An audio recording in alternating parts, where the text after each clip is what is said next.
Break के बाद एक बार फिर से आपका स्वागत है। आप देख रहे हैं शिक्षा ई विमर्श झारखंड। हम कर रहे हैं ई विमर्श। हमारे साथ शिक्षा जगत के कई सारे दिग्गज हैं, हमारे साथ झारखंड के शिक्षा मंत्री भी हैं और हम इसी पर कर रहे हैं चर्चा कि कोरोना काल में आखिर इन मुश्किलों से, शिक्षा जगत में आने वाली परेशानियों से हम कैसे उबरेंगे।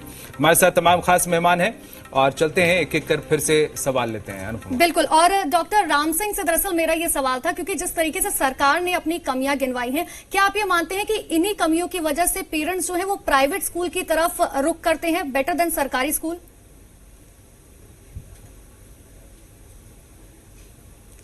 देखिए, ऐसा था कि माननीय मंत्री जी जो है, कमियां नहीं, वो जो कठिनाइयां जो आ रही हैं उसके बारे में चर्चा कर रहे थे। वो सही बात है कि जो हमारे गवर्नमेंट स्कूल हैं वो गांव में हैं, वहां तक इलेक्ट्रिसिटी का थोड़ी प्रॉब्लम है, थोड़े इंटरनेट के प्रॉब्लम है, उसी के बारे में वो बताना चाह रहे थे। लेकिन गवर्नमेंट के स्तर पर झारखंड में इनके जो नियत है बड़ी अच्छी है, बड़े काम कर रहे हैं और उसमें जो टेलीविजन का और केबल का हेल्प लेकर के ये गांव के तक जा रहे हैं और बच्चों को पढ़ाने का प्रयास कर रहे हैं। लेकिन जो पब्लिक स्कूल है और दोनों के बीच में सामंजस्य भी बन रहा है। अभी हम लोगों की मीटिंग माननीय मंत्री जी के साथ हुई थी, जिसमें चर्चा हुई थी कैसे गवर्नमेंट और प्राइवेट स्कूल के बीच में खाई जो है वो कम हो और बच्चों को होलिस्टिक एजुकेशन दिया जा सके।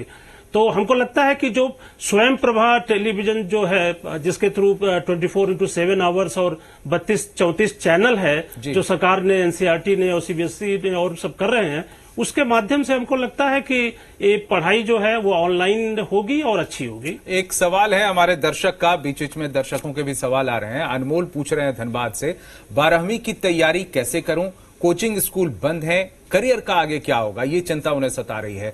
आप इसका जवाब बेहतर दे सकते हैं डॉक्टर राम सिंह। जी, देखिए, बोर्ड ने क्या किया है, जो अगर इस साल का जो 12th क्लास है, पहले उसका 1/3 सिलेबस जो है वो कम करने जा रहा है। टॉपिक्स जो चैप्टर्स हैं सेम रहेंगे, टॉपिक थोड़े कम कर दिए जाएंगे। इवन क्वेश्चन पेपर का पैटर्न भी बदलने की बात हो रही है। तो बच्चों को इस पैंडेमिक टाइम में बहुत परेशान होने की जरूरत नहीं है, वह ऑनलाइन की तरफ जाएं, क्योंकि देखिए अभी उसकी जरूरत है और उसके थ्रू वो पढ़ें, प्रैक्टिस करें और हमको लगता है कि उनको सहूलियत भी मिलेगी सिलेबस में और एग्जामिनेशन में, जिससे वो अच्छा कर लेंगे। ठीक है। और इसी के साथ हम हायर एजुकेशन में जब जाते हैं छात्र, तो करियर को लेकर बहुत चिंतित तो रहते ही है पहले से ही, लेकिन अब उन्हें शेप देना होता है कि आगे हम क्या करेंगे। तो प्रोफेसर संजीव बजाज, आपसे जानना चाहेंगे कि रोजगार परक शिक्षा पर और ज्यादा ऑनलाइन जोर किस तरीके से दिया जा सकता है और क्या दिया जा पा रहा है?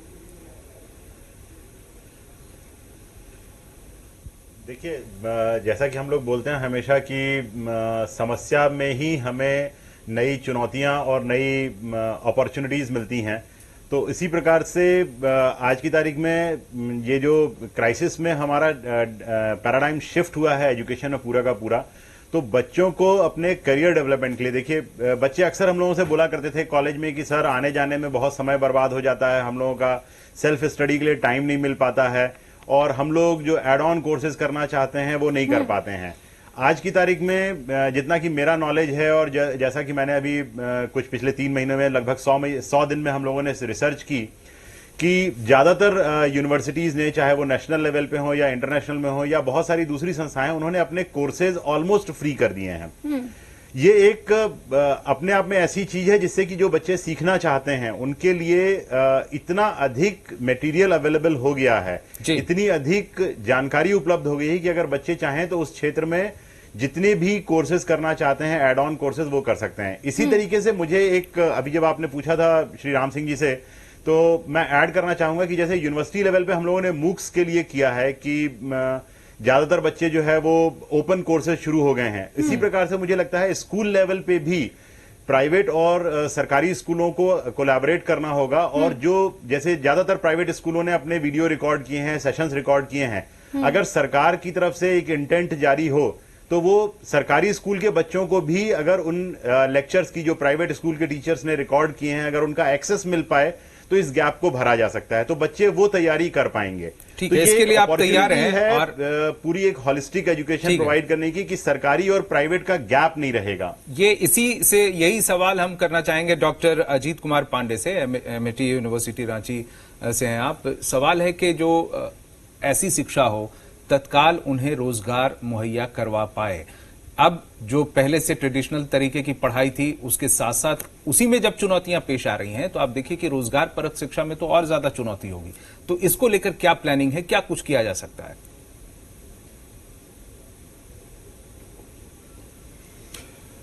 देखिए अजीत जी, सबसे पहले तो मैं ये बोलूँगा कि जो आज की शिक्षा है वो चाहे आप ऑनलाइन एजुकेशन की बात करें या ऑफलाइन एजुकेशन की बात करें, शिक्षा को जॉब ओरिएंटेड होना होगा। ये जो कन्वेंशन था कि ऑनर्स कर लिया इकोनॉमिक्स में और बायोलॉजी में और बॉटनी में और जूलॉजी में और पीजी भी कर लिया और डॉक्टरेट भी कर लिया, इससे बाहर आना होगा।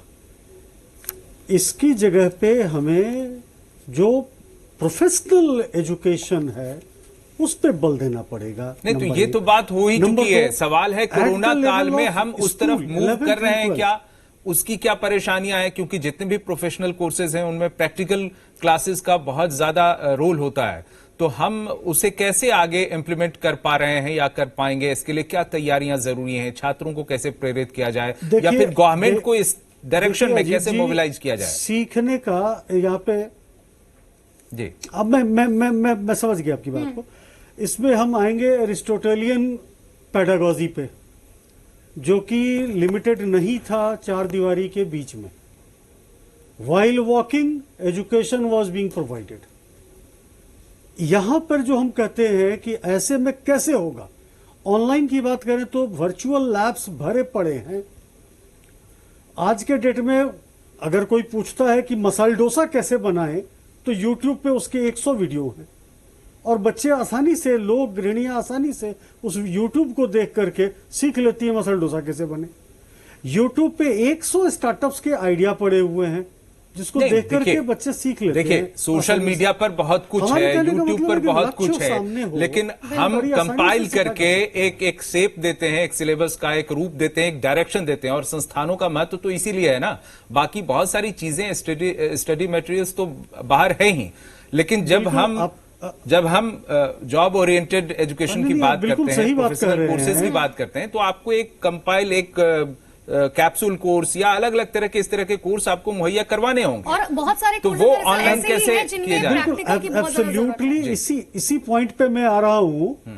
मैं इसी पॉइंट पे आ रहा हूं कि जो हमारा अभी का एजुकेशन है इसमें चेंज लाना पड़ेगा। ये कोरोना ने हमें सिखला दिया। अभी क्या होगा कि जो 10 कोर्सेज एक सेमेस्टर की जगह पे हमारे पास इलेक्टिव्स भरे पड़े होंगे 50। हो सकता है कि कोई साइकिल मैकेनिक का काम करना सीखे, उसके भी 3 क्रेडिट हो सकता है कोई पेंटिंग करना चाहे, उसके भी क्रेडिट हो और बच्चे उस क्रेडिट को ऑप्ट करें।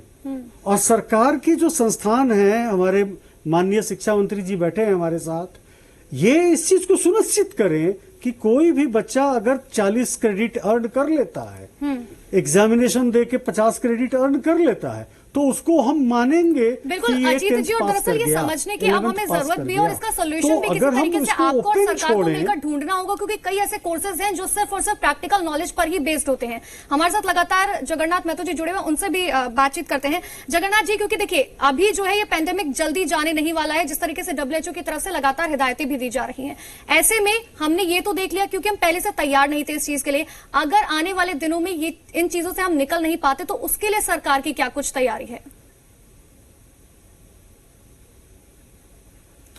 हम लोग पूर्ण रूपेण तैयार हैं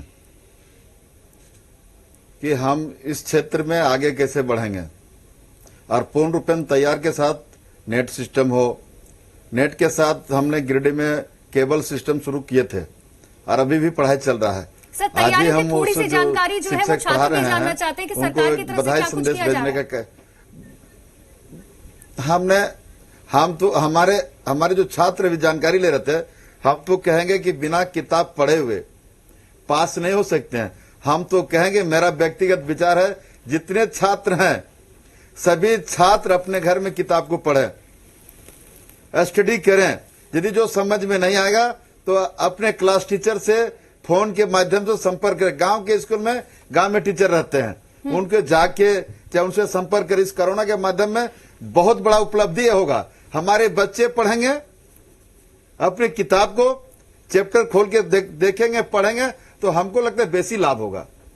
और जो समझ में नहीं आएगा तो बगल में टीचर रहते हैं, उनसे टेलीफोन के माध्यम से हो चाहे जाके माध्यम से हो, इसको समझ लेना चाहिए कि हम आगे एक बेहतरीन प्रयास किया गया है स्कूल में स्पीकर लगा के और लोगों को पढ़ाने। ठीक है, लाउड स्पीकर अलग मैटर है। नहीं, हमने जो कहा कि किताब से ही आप पढ़ाते हैं और लोग पढ़ता है, हम बच्चे को अपील करना चाहते हैं कि सभी बच्चे जितना स्कूल में समय देते थे उससे बेसी घर में समय दे। जगन्नाथ नेता जी, आपकी इसी बात से दरअसल मेरा ये सवाल है, क्योंकि आप लगातार ये बात करें कि बुक्स पढ़ने से जो है बच्चे पास भी हो जाएंगे, लेकिन बच्चों को आज के टाइम पे स्किल डेवलपमेंट की भी बहुत ज्यादा जरूरत होती है। हर स्कूल में स्किल डेवलपमेंट चीजें सिखाई जाती हैं जो घर में पॉसिबल नहीं है। उसको लेकर सरकार की क्या तैयारियां हैं? जरूर, एकदम जो किताब में वही पढ़ाया जाता है। हमारे शिक्षक जो किताब में वही पढ़ाया जाता है, बाहर का आउट नॉलेज बहुत कम दिया जाता है, लेकिन किताब में जो उसको वही पढ़ाया जाता है। इस पर हम कहेंगे और जोर देंगे, अभिभावकों को अपील करेंगे कि अपने बच्चे को सुबह शाम जितना समय पढ़ते हैं उसको समय पढ़ने में बिताना चाहिए। इस कोरोना काल की स्थिति में अपने घर में पढ़ें, जो समझ में नहीं आएगा टीचर से समझ लें। जी, हमारे साथ लगातार कुछ दर्शकों के सवाल भी आ रहे हैं। राजेंद्र कुमार महतो है हमारे साथ बोकारो से। इन्होंने कहा है कि 12वीं की परीक्षा दी है, कंपटीशन की किताबें नहीं मिल रही हैं, क्या करूं? ये सवाल डॉक्टर राम सिंह, आप बेहतर जवाब दे सकते हैं इसका। देखिए, सीबीएसई और एचआरडी डिपार्टमेंट से आया है कि एग्जामिनेशन अगले 1 महीने नहीं होने जा रहे हैं, उसके बाद होंगे। अगर 12वीं के एग्जाम दे दिए हैं तो उसका एक पैटर्न बता दिया गया है कैसे बोर्ड रिजल्ट निकाला जाएगा। और बुक्स तो अभी मिलने का है, सभी बुक्स आजकल गूगल पर है, नेट पर अवेलेबल है, कोई भी अगर खोजे तो उनको मिल जाएगा। उसके लिए बहुत यहाँ वहाँ मूवमेंट करने की जरूरत नहीं है। तो हमको लगता है कि टीचर्स का हेल्प लें, अपने जो कोचिंग से या स्कूल से जो टीचर हैं उनसे जो डाउट्स हैं उसको सॉल्व करें, प्रैक्टिस करें, सेल्फ कॉन्फिडेंस रखें। इस समय थोड़ी काउंसलिंग की भी जरूरत है, तो डिफरेंट ट्रेनिंग प्रोग्राम्स, वेबिनार ये सब चल रहे हैं, जिसके द्वारा थोड़ी अपनी काउंसलिंग भी कर ले, क्योंकि कभी टेंशन हो सकता है, उसमें स्ट्रेस में हो सकते हैं बच्चे। तो ऐसा देखने में आ रहा है कि स्कूल में भी लोअर क्लासेज और वर्सेस हायर क्लासेज, अगर कोई प्रॉब्लम है जी, लोअर क्लासेज और हायर क्लासेज दोनों की अलग अलग चुनौतियां हैं। छोटे बच्चे जो हैं उनके साथ अभिभावकों को भी लगना पड़ता है, क्योंकि वो ऑनलाइन कैसे पढ़ पाएंगे। आप देखिए, क्लास हमें लगता है कि 2 या 3rd स्टैंडर्ड तक के बच्चों के साथ तो पेरेंट्स लगते ही लगते हैं। और कई घरों में ये स्थितियां हैं कि अगर 2 बच्चे हैं और पेरेंट्स भी वर्किंग हैं, मम्मी पापा दोनों, फिर तो बहुत मुश्किल है उनके लिए ऑनलाइन पढ़ाई करवाना बच्चों का। डॉक्टर राम सिंह, इसका उपाय कुछ सुझाइए आप। जी, मैं आपकी बात समझ गए। और आपने आपने बहुत सही उठाया कि जो प्रॉब्लम आ रही है छोटे बच्चों के लिए आ रही है, जो क्लास 1, 2 या 3 के बच्चे हैं, जो अपने से मोबाइल से ऐप नहीं खोल सकते या उतने सिंसियरली पढ़ नहीं सकते, तो उनको 2-3 रास्ते सुझाए गए हैं टीचर्स के द्वारा कि उनको थोड़े स्टोरी टेलिंग के माध्यम से कुछ वीडियो दे दें, जिससे कि अगर एक बार में नहीं देख पाया तो वो पढ़ा रहे हैं, जिसको रिकॉर्ड रहे वो दूसरी बार जाके देख लें। और आजकल जो टेलीविजन के थ्रू जो स्वयं प्रभा करके दिखाया जा रहा है, हमको लगता है वो ज्यादा बेटर होगा, ज्यादा प्रैक्टिकल होगा और यूजफुल होगा, जिसके थ्रू बच्चे देख लेंगे। हमको एज ए टीचर हमको अपने पैटर्न में, पेडागॉजीज में भी चेंज करने की जरूरत है कि हम बच्चों को उसी कंटेंट को लेक्चर मेथड से न पढ़ा करके दूसरे तरीके से हम उसको एग्जाम्पल दे करके लाइफ से कनेक्ट करके टीचर्स जो है कर रहे हैं। मैंने आपको कहा कि ये ग्रो करने का टाइम है, लर्न करने का टाइम है। Teachers are also learning a lot. Teachers के लिए भी बहुत अपॉर्चुनिटी है इस एडवर्सिटी में, और बदल रहे हैं टीचर्स, और हम छोटे बच्चों की भी जो नीड है उसको हम पूरा कर लेंगे। बिल्कुल, और दरअसल यही प्रॉब्लम आ रही है क्योंकि छोटे बच्चे जो हैं किसी के सुनते नहीं हैं। डॉक्टर अजीत जी का भी रुख कर लेते हैं, क्योंकि ऑनलाइन क्लासेस की तो हमने बात कर ली, अब एडमिशंस की भी बात कर लेते हैं। डॉक्टर अजीत जी, क्योंकि ये जो वक्त होता है ये एडमिशन का होता है, मार्च अप्रैल के वक्त, इस टाइम पे एग्जाम्स भी होते हैं और एडमिशन का भी वक्त होता है। प्रैक्टिकली तौर पर देखा जाए तो फरवरी के बाद से जो है अभी तक बच्चों के एक भी एग्जाम्स नहीं हुए। ऐसे में जो फर्स्ट ईयर के बच्चे हैं वो दरअसल ये जानना चाहते हैं कि क्या बिना एग्जाम दिए हुए उन्हें अगली क्लास में प्रमोट किया जाएगा, या फिर आगे आपकी तरफ से क्या कुछ एडवाइजरी या ब्लूप्रिंट जारी किया जाएगा उन बच्चों के लिए?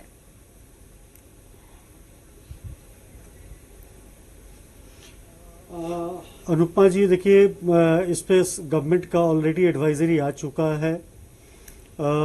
हमारे MHRD ने, UGC ने इस पे गाइडलाइंस दिए हुए हैं। उसने स्पष्ट किया है कि ये संस्थानगत डिसीजन होगा कि बच्चे को डायरेक्ट प्रमोट कर रहे हैं या प्रीवियस सेमेस्टर्स के इंटरनल असेसमेंट को आधार बनाते हुए। इसीलिए सर दरअसल मैंने आपसे ये सवाल पूछा क्योंकि सरकार ने तो अपनी गाइडलाइंस क्लियर कर दी, लेकिन एज अ यूनिवर्सिटी काउंसलर आप लोगों की क्या गाइडलाइन होगी उन बच्चों के लिए? देखिए, उन बच्चों के लिए सबसे इंपॉर्टेंट चीज ये है कि जो ये समझने वाली चीज है कि किसी भी पॉइंट ऑफ टाइम में किसी बच्चे का असेसमेंट नहीं होता है। बच्चे का असेसमेंट अक्रॉस द ईयर होता है। अभी अगर मान लीजिए कि लास्ट मोमेंट में हम एग्जाम नहीं ले पा रहे हैं, लेकिन उसके पहले सारे असेसमेंट की प्रक्रिया की गई है, उसको आधार बना के हम आगे बच्चे को प्रमोट कर सकते हैं। अगर बच्चे को लगता है कि जो मेरा मार्क्स मिला ये शायद पीछे हमारा परफॉर्मेंस बहुत अच्छा नहीं था, तो हमको शायद कुछ खराब हो गया मेरा, तो उसके लिए हम ऑप्शन दे सकते हैं कि जब नॉर्मलसी आएगी तो वो बच्चा एग्जाम दे करके उसको फिर देख सकता है कि हम जिस लायक हैं उसके लायक हमें मिल गया। जहां तक सवाल है प्रोग्रेस करने का, दूसरी चीज आती है। देखिए, इसमें अगर हम ग्रेजुअल प्रोग्रेस ऐसे कराते चले जाएंगे, गॉड फॉरबिड अगर 10 साल ऐसी सिचुएशन रहे और हर साल हम ऐसे ही प्रोग्रेस कराते चले जाएं, तो निश्चित तौर पे ये डेट्रीमेंटल होगा। तो हमें इसका रास्ता खोज के निकालना पड़ेगा कि हम ठीक ऑल्टरनेटिव वे ऑफ असेसमेंट क्या हो सकता है। ऑल्टरनेटिव वे ऑफ असेसमेंट देखिए, जो वीडियो कॉन्फ्रेंसिंग के माध्यम से, टेली कॉलिंग के माध्यम से असेसमेंट किया जा सकता है। बच्चे अपने रिसर्च प्रोजेक्ट्स को प्रेजेंट कर सकते हैं। स्कूली बच्चे भी जो हैं वो लिख करके कागज पे और उसको लिख करके स्कैन करके अपलोड करके दिखा सकते हैं टीचर को कि इस क्वेश्चन का हमने ये जवाब लिखा। टीचर ने यही हो ही रहा है अकबर के दरअसल बारे में बहुत बताओ। जगहों पर, लेकिन बच्चे इसमें ने कई तरह हिंदी की में परेशानियां अकबर भी के आ बारे रही में हैं। लिखा और प्रोफेसर उसको संजीव अपलोड बजाज, किया। ये देखिए कि हम बच्चों की शिक्षा की बात कर रहे हैं और कोरोना काल में चूंकि शिक्षा बहुत ज्यादा प्रभावित हो रही है, इसलिए इस पर इतना जोर दिया जा रहा है। लेकिन इन सब में जो एक महत्वपूर्ण कड़ी है वो है फैकल्टी। तो फैकल्टी पर भी क्या इस बात का बोझ कुछ ज्यादा नहीं हो गया है? क्या फैकल्टी भी इससे परेशान हो रहे हैं? लॉकडाउन में जिस तरीके का हम स्टडी मटेरियल प्रोवाइड कराना बच्चों को, या कॉन्फ्रेंस करना, या डिफरेंट टाइप ऑफ वर्क्स जो यूनिवर्सिटी में या कॉलेजेस में होते हैं, बच्चों के साथ साथ क्या टीचर्स पर भी, फैकल्टी पर भी उतना ही ध्यान देने की जरूरत है? उन्हें भी ट्रेंड करने की या फिर उनके काउंसलिंग की भी जरूरत है? प्रोफेसर संजीव बजाज। बिल्कुल, आपने एकदम सही बात की है। जितना स्टूडेंट्स के ऊपर प्रेशर है उतना ही फैकल्टी के ऊपर भी प्रेशर है, क्योंकि फैकल्टी भी मेंटली एंड फिजिकली दोनों तरीके से वो प्रिपेयर्ड नहीं थे कि इतनी जल्दी उनको टेक्नोलॉजी पे शिफ्ट होना होगा। अब उसके लिए अलग अलग यूनिवर्सिटीज ने अलग अलग प्रकार से तैयारी की। हम लोगों को करीब 1 सप्ताह का समय लगा। हमने सारे फैकल्टीज के साथ में फैकल्टी डेवलपमेंट प्रोग्राम किया, उनकी काउंसलिंग सेशन ऑर्गेनाइज किए। पूरा दिन हम लोग उनके साथ बैठे कि किस तरीके से हम लोग सारा का सारा हम लोग जो ऑनलाइन यही सवाल तो मैं कर रहा हूं आपसे। हम लोगों ने उनके साथ प्रोफेसर संजीव बजाज, आप जो कह रहे हैं ना कि पूरा का पूरा दिन हम लोग यही डिस्कस करते रहे, तो ये जो प्रेशर है उनके ऊपर, वो कितना दे पाएंगे बच्चों को जो खुद इतने दबाव में प्रेशर है और उनको उस प्रेशर को उन्होंने बहुत अच्छे तरीके से मैनेज किया। क्योंकि देखिए, एक तो हो जाता है बीमारी का साइकोलॉजिकल प्रेशर कि ये बड़ी महामारी की स्थिति है, इसमें एक वैसे ही व्यक्ति अवसाद में है। दूसरा, कुछ घरों में हो सकता है कि भाई किसी की एम्प्लॉयमेंट चली गई या किसी की सैलरी कट हो गई, उनका वो प्रेशर है। लेकिन ठीक है, शिक्षा जगत में ऐसा नहीं होने पाया, तो यहां पर वो बच्चे, यहां पे जो शिक्षक थे वो ठीक थे, लेकिन प्रॉब्लम थी उनको अपने आप को तैयार करना। जैसे मैं पढ़ाता हूं चॉक एंड बोर्ड के माध्यम से, अब मुझे उस चॉक एंड बोर्ड से शिफ्ट होना है पूरी तरीके से ऑनलाइन मोड में, तो मुझे भी नेचुरल सा है कि वो प्रेशर होगा। मैं उस प्रेशर में कैसे चॉक एंड बोर्ड जो मैं क्लास में बच्चों के साथ में पढ़ाता हूं, उस सब्जेक्ट को मैं कैसे ऑनलाइन मोड में इफेक्टिव डिलीवरी कर पाऊं, ये प्रेशर था, और जिसको हम लोगों ने बड़े अच्छे तरीके से मैनेज किया।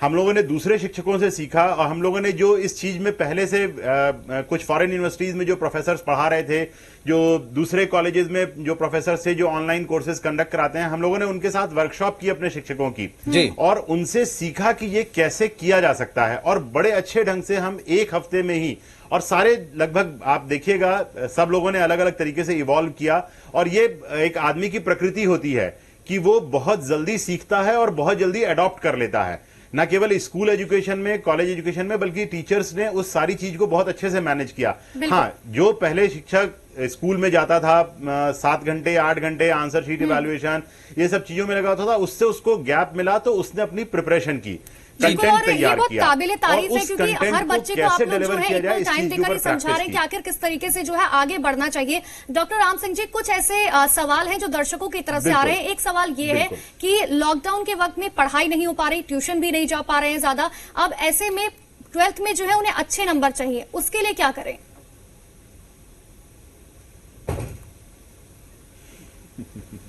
देखिए 12th में जो आने वाला 2021 के बारे में हमको लगता है कि सवाल ये होगा।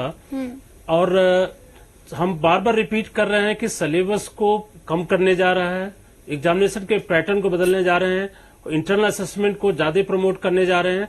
और जैसे ही लॉकडाउन के बाद ये जो अनलॉक हुआ है या जैसे ही स्कूल खुलेगा, हम लोग एक्सपेक्ट करते हैं 2-1 महीने में स्कूल जब खुलेगा, तो जो चीजें बच्चे नहीं समझ पाते हैं, अगर ऑनलाइन से कुछ उनको सहूलियत नहीं मिल पाई है, तो उसको हम लोग पढ़ा के, उसको समझा के उसको हम लोग करेंगे। बच्चों को पेशेंस रखने की जरूरत है। और अभी एजुकेशन बड़ा स्टूडेंट्स फ्रेंडली होते जा रहा है, तो जो भी सिलेबस, जो भी एग्जामिनेशन, सब कुछ होगा बच्चों की चिंता को ध्यान में रख के होगा। एक बात। दूसरी बात मैं आपको बताऊं, बच्चों को ये सोचना होगा कि यह समस्या केवल उन्हीं के लिए नहीं है, ये सभी बच्चों के लिए है। तो जो सिचुएशन है वो कॉमन है, इसमें जो हम बेस्ट कर सकते हैं वो बच्चों को करना चाहिए। ठीक है, हम चलते हैं अब डॉक्टर अजीत कुमार पांडे के पास। अजीत कुमार पांडे, ये बताइए कि चीन के प्रति लोगों में अभी हाल फिलहाल में आपने देखा बहुत गुस्सा है, जगह जगह बहिष्कार हो रहा है चीनी सामान, लेकिन शिक्षा जगत में भी बहुत सारे रिसोर्सेज इस तरह के हैं जो चाइनीज हैं, उनका इस्तेमाल किया जाता है। तो लोगों की भावनाओं को बिना ठेस पहुंचाए हम कैसे इसे डील कर सकते हैं इस कोरोना काल में?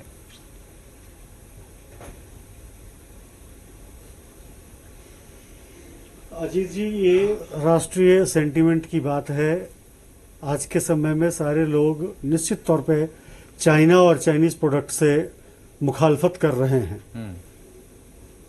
अगर हम ये कहें कि बच्चों के हाथ में जो मोबाइल फोन है वो चाइनीज है, या जो लैपटॉप है वो मेड इन चाइना है, या इवन जो हम पोर्टल यूज कर रहे हैं, जूम यूज कर रहे हैं, वो भी चाइनीज है, तो निश्चित तौर पे एब्सोल्युटली चाइना का बहिष्कार नहीं किया जा सकता। चाइना इतना अंदर घुस चुका है कि उसको इमीडिएटली हम नहीं निकाल सकते, बट यस, फेज्ड मैनर में बाहर कर सकते हैं। उसका अल्टरनेटिव हमें निकाल के लाना होगा। जैसे जूम की जगह पे हम सिस्को वेबएक्स यूज कर लें, या भारत सरकार के जो प्रयास से, आईआईटी के प्रयास से, वैसे हमारे खुद के अपने के पोर्टल डेवलप हो और फेज्ड वाइज हो। हम अचानक से ये नहीं कर सकते कि सारा मोबाइल फेंक दो, लैपटॉप फेंक दो और शिक्षा जारी रहेगा। बिल्कुल अजीत जी, बहुत सही बात आपने बोली कि एकदम से चीजों को नहीं हटाया जा सकता। दर्शकों का भी एक सवाल है। हमारे साथ दुमका के राजेश जो है, उन्होंने ये सवाल दरअसल पूछा है कि वो पढ़ने के लिए रांची जाना चाहते हैं, एडमिशन लेना चाहते हैं, लेकिन लॉकडाउन की वजह से नहीं जा पा रहे। ऐसे में उनकी परेशानी का क्या समाधान हो सकता है? इस बारे में मैं बताना चाहूंगा, आज की तारीख में 100% संस्थान जो है वो ऑनलाइन मोड में एडमिशन ले रहे हैं। सभी संस्थानों ने, इंक्लूडिंग सरला बिरला यूनिवर्सिटी, फिजिकल काउंसलिंग को बिल्कुल पूरी तरीके से एक प्रकार से मान लीजिए कि रोक लगा दी। केवल जो बच्चे या पेरेंट्स किसी तरीके से आ जाते हैं कॉलेज में और देखना चाहते हैं उनको दिखाया जा रहा है, लेकिन पूरी की पूरी काउंसलिंग और एडमिशन प्रोसेस ऑनलाइन हो गया है। वो ऑनलाइन जाकर के अप्लाई कर सकते हैं, उनको फोन पे पूरी काउंसलिंग होती है, अगर जरूरत पड़ती है तो वीडियो मोड में हम लोग काउंसलिंग कर रहे हैं। ऑनलाइन ही वो अपने डॉक्यूमेंट जमा कर रहे हैं, फीस पेमेंट कर रहे हैं, और वहीं से डॉक्यूमेंट वेरिफिकेशन के बाद में बच्चों को एडमिशन का प्रोसेस कंप्लीट किया जा रहा है। तो मैं बच्चे को सलाह दूंगा कि दुमका से रांची आने के लिए केवल एडमिशन प्रोसेस के लिए किसी भी प्रकार का कष्ट उठाने की जरूरत नहीं है, और अपने आप को किसी भी प्रकार के वायरस में एक्सपोज करने की जरूरत नहीं है। घर बैठे वो अपने एडमिशन प्रोसेस को कंप्लीट कर सकते हैं। सभी यूनिवर्सिटीज में, विश्वविद्यालयों में, कॉलेजेस में हेल्पलाइन नंबर हैं। उन हेल्पलाइन नंबर पे कॉल करने से मुझे लगता है सुबह 7 से लेकर रात को 9 बजे तक सेवाएं उपलब्ध हैं जी। तो ऐसी कोई जरूरत नहीं है उनको कि वो केवल एडमिशन प्रोसेस कंप्लीट करने के लिए वो कहीं भी बाहर जाएं। ठीक है। प्रोफेसर संजीव बजाज, ये कॉमन सवाल है लोगों का कि अब जब वर्क फ्रॉम होम हो रहा है, बहुत सारे अलग अलग क्षेत्रों में आप देखें तो अलग माहौल है, लेकिन शिक्षा के क्षेत्र में अगर देखें तो एक सवाल पहले लिया था लेकिन वो पूरा नहीं हुआ कि उसमें अगर बच्चे भी ऑनलाइन पढ़ाई कर रहे हों और उनके पेरेंट्स उन्हें पढ़ा भी रहे हों, ऑनलाइन पढ़ाई में सहयोग भी दे रहे हों और खुद वर्क फ्रॉम होम कर रहे हों, और ये भी हो सकता है कि बच्चों के जो माता पिता हैं, पेरेंट्स हैं, वो खुद भी कहीं फैकल्टी हों, तो एक घर में किस तरह का माहौल बनाया जाए ताकि बच्चों की शिक्षा और जो अभिभावक हैं, पेरेंट्स हैं, उनका काम, अगर वो फैकल्टी हैं तो वो भी अपने घर से ही अच्छे ढंग से डील कर पाएं, क्लासेज ले पाएं। तो क्योंकि होम एटमॉस्फेयर जो है वो उस तरीके का पहले से रहा नहीं है, घर को लोगों ने ऑफिस के तरीके से कभी लिया नहीं है, और शहरों में कई बार आप देखते हैं कि छोटे छोटे रूम होते हैं या फिर 2 BHK है, तो उसमें किस तरह का माहौल कैसे क्रिएट किया जाए? अब आपके सामने जीता ज्यादा उदाहरण मैं ही हूं। मेरे 2 बच्चे हैं, मैं खुद भी पढ़ाता हूं विश्वविद्यालय में जी। और मेरे दोनों बच्चे पढ़ाई कर रहे हैं। हाँ। एक MBA कर रहा है, एक 12th कर रहा है। अब समस्या यही है कि जैसा आपने बोला, ज्यादातर घरों में मिडिल क्लास फैमिलीज में या लोअर मिडिल क्लास फैमिलीज में चैलेंज यही है कि घर में एक लैपटॉप है, एक स्मार्टफोन है, या कुछ घरों में केवल स्मार्टफोन है, लैपटॉप नहीं है, पेरेंट्स को भी काम करना है।